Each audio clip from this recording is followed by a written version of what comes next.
So we talked about the policies, we talked about how we got here, we talked about the assessment, we've done the thinking part, right?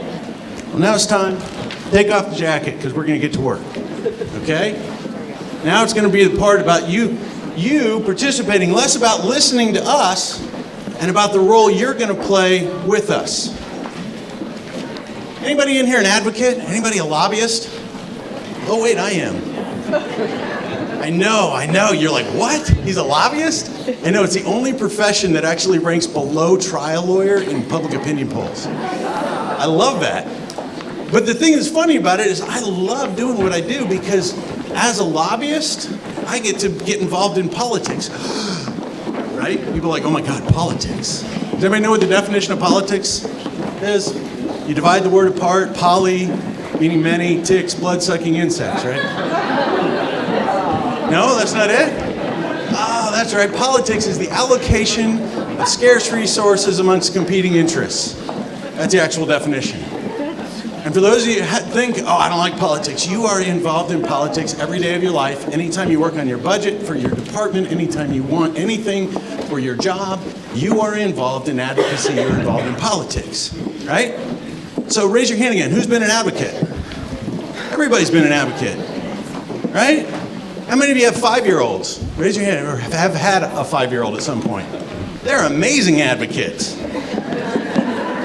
right? 13-year-olds, oh my gosh, 16-year-olds. My daughter's 16. Yeah, they're great advocates. What does that mean? Well, it means if they want something, they know how to convince you that they want it, right? That's what advocacy is all about. And what we're going to talk about now is deciding how do we take this list of policies, this big challenge that we've got, this big public policy thing, this childhood obesity problem, and decide how to advocate for it, how to fix it. Now, I can give you some stories, so I want you to raise your hand. I can tell you about trauma, trout, beer, or tobacco. I've been involved in all 4 of those issues. Trout? You want a quick trout story? All right. It's a good fish story. It's real short. So I was working for a senator in Austin, and I didn't even know there was trout in the state of Texas. I'm originally from Colorado, and I fished trout in Colorado, and I didn't know there's trout in Texas. I figured it was bass and all this other stuff. And turns out, indeed, if you get a fishing license and you want to fish for trout, you have to pay an extra $7 to put it on your fishing license. I mean, in here's fishing, like to fish, okay? Got a few people like to fish. Well, sure enough, one of the guys that likes to fish for trout was frustrated that there wasn't much trout in the rivers where there used to be, so he started doing some research. And it turns out the Texas Parks and Wildlife was sure enough collecting $7, which, believe it or not, generated like $1.2 million. I didn't realize there were so many trout fishermen in the state of Texas, but there are. And they were only spending about $250,000, $250,000 for the rearing, distribution, and management of trout. And he was furious. Why? Why are you charging us this much if you're only going to use that much? That was his public policy issue. He was a fisherman. He cared about it. He was focused. He had one issue. Well, he also happened to be a painter.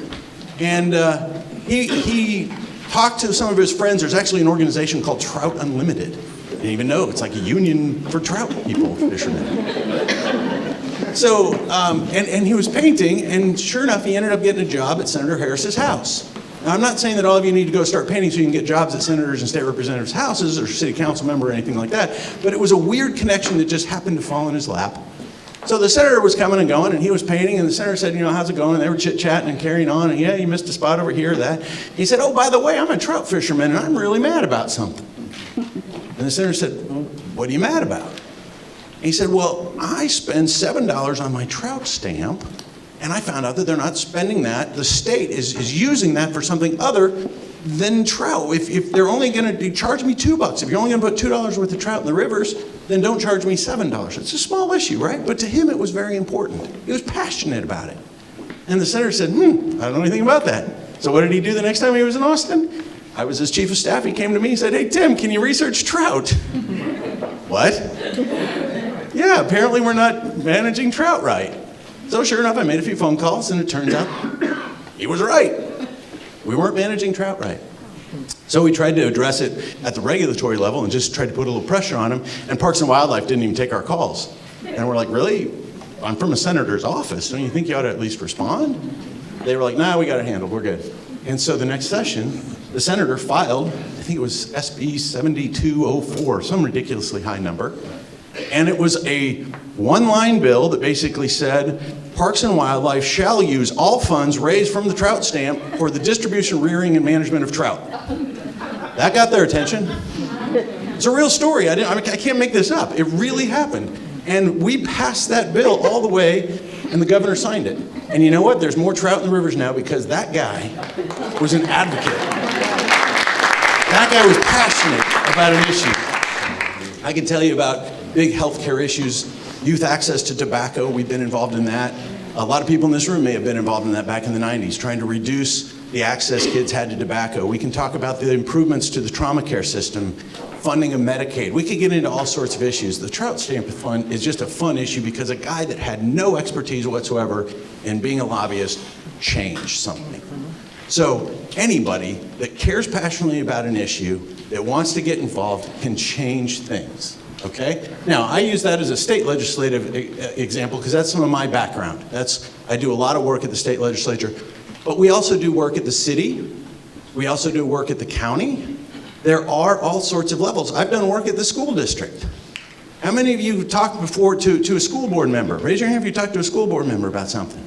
Okay, if you're passionate about an issue and you get a school board member's interest, you can change policy at that level. So there are just a couple of things that I want to talk about that we're going to break into groups here, and we're going to dive into different issues, and you've got an assignment based on your name tag, and we're going to look at the specific issues.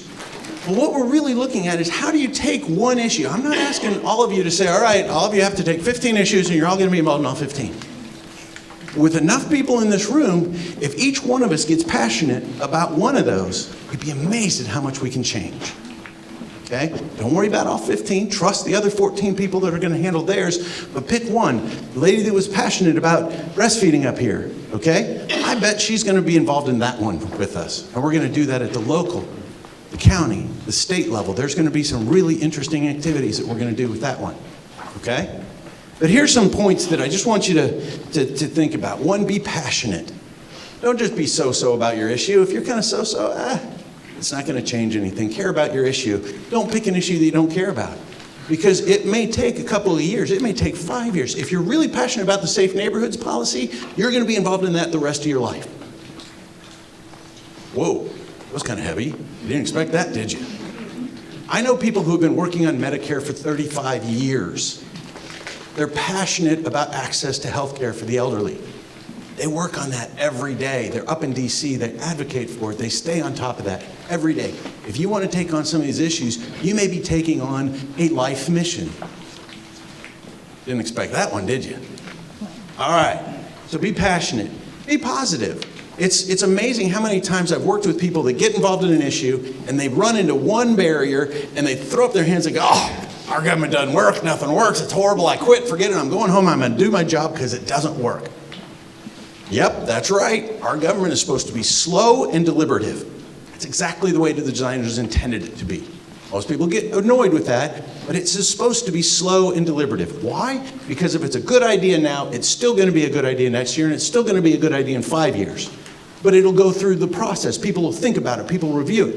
If it looks like a good idea, but really it's a pretty crappy idea, within a little bit of time, somebody's going to figure out that it was a bad idea.